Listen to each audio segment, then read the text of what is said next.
The Holy Gospel according to Matthew, the 5th chapter. When Jesus saw the crowds, he went up the mountain, and after he sat down, his disciples came to him. Then Jesus began to speak and taught them, saying, "Blessed are the poor in spirit, for theirs is the kingdom of heaven. Blessed are those who mourn, for they will be comforted. Blessed are the meek, for they will inherit the earth. Blessed are those who hunger and thirst for righteousness, for they will be filled. Blessed are the merciful, for they will receive mercy. Blessed are the pure in heart, for they will see God. Blessed are the peacemakers, for they will be called children of God. Blessed are those who are persecuted for righteousness' sake, for theirs is the kingdom of heaven. Blessed are you when people revile you and persecute you and utter all kinds of evil against you falsely on my account. Rejoice and be glad, for your reward is great in heaven. For in the same way they persecuted the prophets who were before you." The Gospel of the Lord.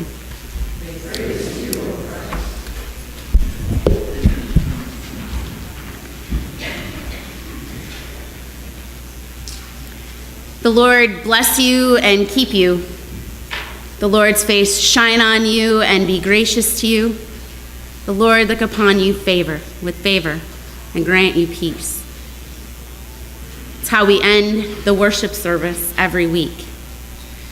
The fancy liturgical name for it is the benediction. Benediction is the formal offering of a blessing. The Lord bless and keep you. There it is, right there. There's the blessing. The thing is, I think we need to be clear about, what's going on? What's really happening as Pastor Randy and I say the words of the benediction? See, we aren't actively blessing you. The words that the blessing doesn't just come out of our mouth or through our arm as we raise up our hand in the sign of the blessing. What we're really doing is reminding you. What we're really doing is telling you that you are blessed. Already, always, all the time. Now, it seems silly, doesn't it, to need to be reminded. But we can lose track of it, can't we? We can lose track of that blessedness. And so we need to have it pointed out to us. We need to be told we are blessed. You, right there, each one of you, all of you, you are blessed. And God looks on you and calls you good. Just as God looked at the sky and the land and the water and the animals, as God created the world and called all of that good. And God looks at you and promises you people to love and a place to belong and a purpose for living. Just as God looked on Abraham and Sarah and promised them a child and a new land and a right relationship with God. And God looks at you and delivers you from the circumstances that enslave you and hold you captive. Just as God looked on the Israelites and heard their cries and sent Moses to lead them through the waters away from Egypt and into freedom. God looks at you and says, "I'm with you in your isolation, in your exile. I am your home." Just as God looked on God's people stuck in Babylon, far away, far from home, far from the temple, and losing touch with their way of life and their identity. God looks on you and says, "I am with you. I am your Savior." Just as God looked on Mary and Joseph and all of Israel under Roman occupation. Blessedness. It's a legacy of being beloved, of being claimed, of being called. It's an inherent part of how we were created. The kingdom of heaven. It's near, it's close at hand. It's ours from day one. So what does it mean that God blessed you, is blessing you, will continue to keep blessing you? Well, it's not about what we own. and it isn't about what we can earn. Actually, it just goes back to what Pastor Randy said last week, that before God calls us to do anything, God calls us to simply be. Be blessed. Not follow a prescription in order to receive blessings. So, what about these Beatitudes then? What is it that God's doing when Jesus offers this as his first teaching? Sitting down on the side of the hill with the disciples that he's just called away from the boats to be fishers of people? Well, I think what God is doing is taking the world's narrow definition of blessing and saying no to it. Blessed has sort of become a hashtag to us. And we take a picture of something happy that's going on in our lives and we type hashtag blessed next to it. Our child's holding a trophy, hashtag first place, hashtag blessed. A beautiful plate of food on a linen tablecloth by candlelight, hashtag date night, hashtag blessed. Or a tropical drink and a sandy beach in the background, hashtag vacation, hashtag blessed. But we don't take pictures of the sad moments. Pictures of the dejected moments, the hopeless moments, and we don't hashtag them as blessed. But Jesus and the Beatitudes, what they're telling us is that we could, and that would be a testimony to who we are and to who our God is. To recognize, to remember, to cling to that promise of being blessed in the moments when it seems to everyone else that we're not blessed at all. I'm reminded of my parents' longtime friends, Pete and Joni. Pete and my dad go way, way back. They were in the same confirmation class together. But Pete and Joni had only one son, Brett. And after college, he moved out west to Seattle. Now, I was a little older than him, so I didn't really know him very well, but I knew his parents quite well.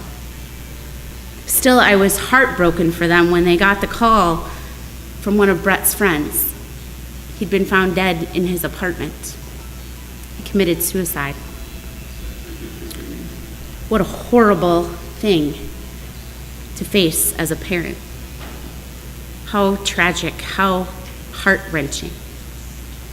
And yet there were things, that they needed to do. In the midst of this unbearable grief, they had to travel to a far-off city to claim their son. On an already terrible mission, they encountered some travel difficulties, and it turned out that they needed to stay a few extra days, and so they had to extend their hotel stay and change their flight. And then they needed to meet up with friends of their son who were complete strangers to get the keys and pack up his apartment. And in all this, underlying all these tasks was the reality that Brett was dead by his own hand. It was the worst. When they returned home, we saw them Sunday in church. Several people were gathered around them, offering what little comfort they could. And Joni told her story. She told about the airline agents who helped them when the flight was delayed and canceled out to Seattle, and then the other ones who helped them change their flight when they had to stay longer than they expected. And she explained about the manager at the hotel desk who, despite this large group who'd reserved the hotel, helped them to find a room when they needed to stay a little longer.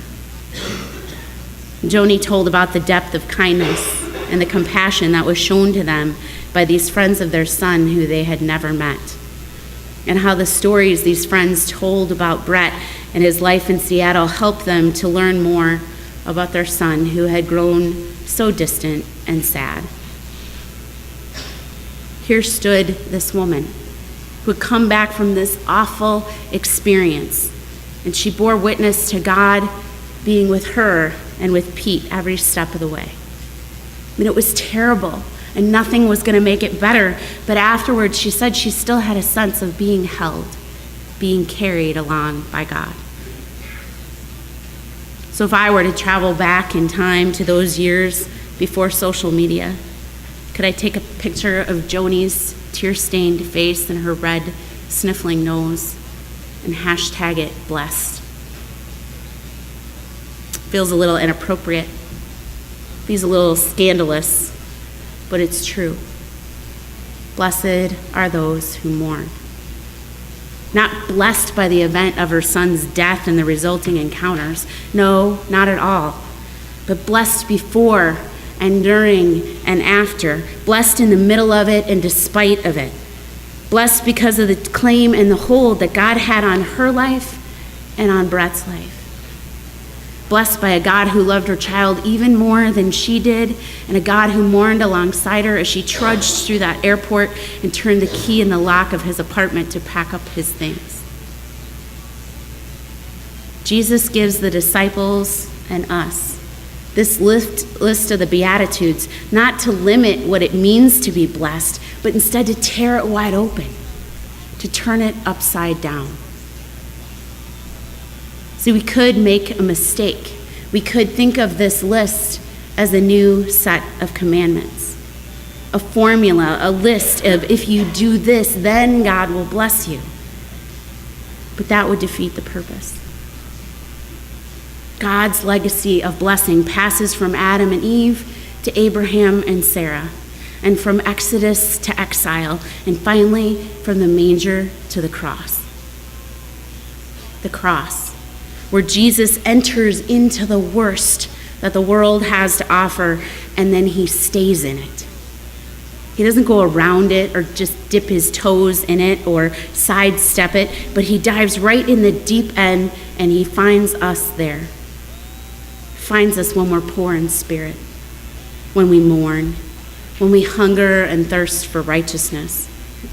Not blessed because of those things, but still and alongside those things.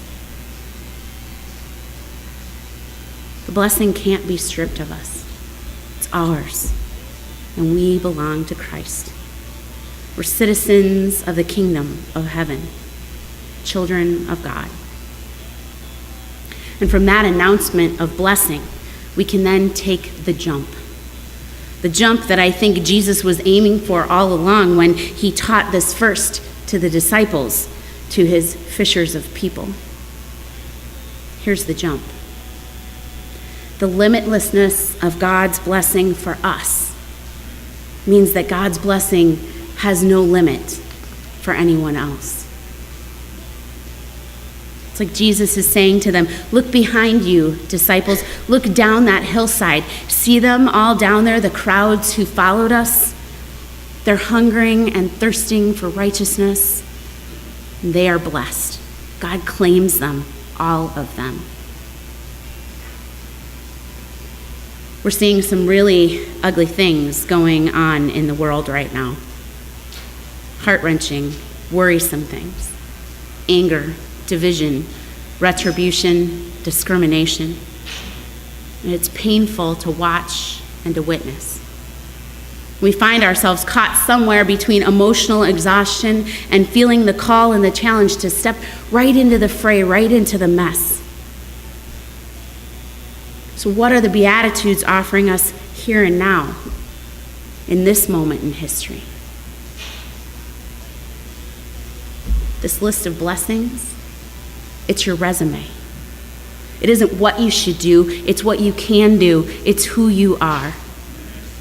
It's who you are as God's blessed ones. You do not sit back resting in your blessedness and just let the mess swirl around you. But in the face of division and violence, you, blessed ones, you are the peacemakers. And in the face of anger, you, blessed ones, you are the meek. And in the face of injustice, you, blessed ones, you hunger and thirst for righteousness. And in the face of abuses of power, you, blessed ones, you show mercy. The face of dishonesty and deception, you, blessed ones, you are pure of heart.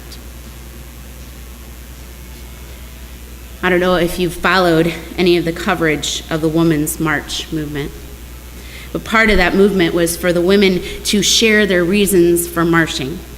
A lot of them did it on social media, and then often with a picture of the sign they carried in the march itself. And this had a hashtag, Why I March. Well, the Beatitudes could have been on many a sign. Why I march. I march because I mourn discrimination against Muslims. Or why I march. I march because the idea of building a wall makes me feel poor in spirit. Why I march. I march because the hidden systems of power in this country make me hunger and thirst for righteousness. Or maybe, just maybe, they all could have had the same sign. Why I march. I march because I'm blessed, because I believe that you are blessed too. There's a daily post on Facebook called Haiku Prayers. Now, you might remember learning about haikus in school and maybe even having to write some of those poems yourself. Haikus written in a pattern of 3 lines with a certain number of syllables in each line. So the first line has 5 syllables, the second line has 7, and the third line has 5 syllables again. So I leave you with this prayer that was posted on Tuesday. The title of the haiku prayer is Bless. Blessings are poured out on those deemed unblessable, because that's how God rolls. Outcasts are now blessed because of the grace of God, which includes me too. Blessings are poured out on those deemed unblessable. God has the last laugh. Amen.